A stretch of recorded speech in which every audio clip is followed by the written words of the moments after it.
一到岁末，为了关怀照顾弱势族群，立委陈天辉甲议员陈英丁结合淡市怀宁关怀协会，要共同举办“爱在台南寒冬送暖好过年”。在里好上午，节白米、沙油、炊烟以及现金礼券等物资拢包好好，堆满服务处，一一发送予北区列车家收理好，总共250份。会当看到这弱势拢真感动，又面温馨。北区区长嘛到场致意，期待将爱心传送到每一个角落。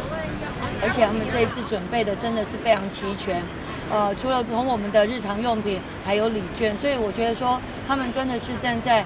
所有的大众取之社会用之社会的立场，而且听说还不止这一场，他们还会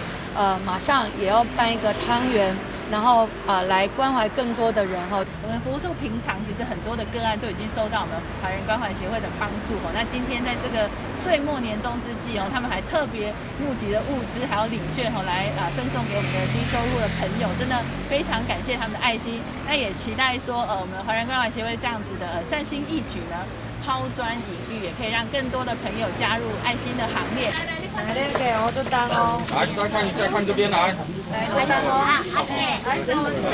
好，这里啊，2个人的贵分啊。我们只是那个冰山的一角啦，希望就是说这种举动呢，这种关怀呢，能带动我们社会上的一些那个弱势团体关怀的一些援助一些行动，透过我们陈天辉陈立委还有我们陈议员的协助，然后媒合的怀仁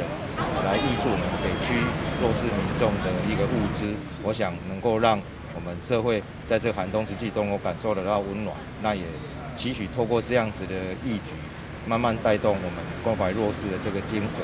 不管是推动爱心，或者是急难救助，特别是疫情冲击的这当，立委议员结合关怀协会抛砖引玉，都希望让公益成为生活的一部分。台南新闻，阮及采访报道。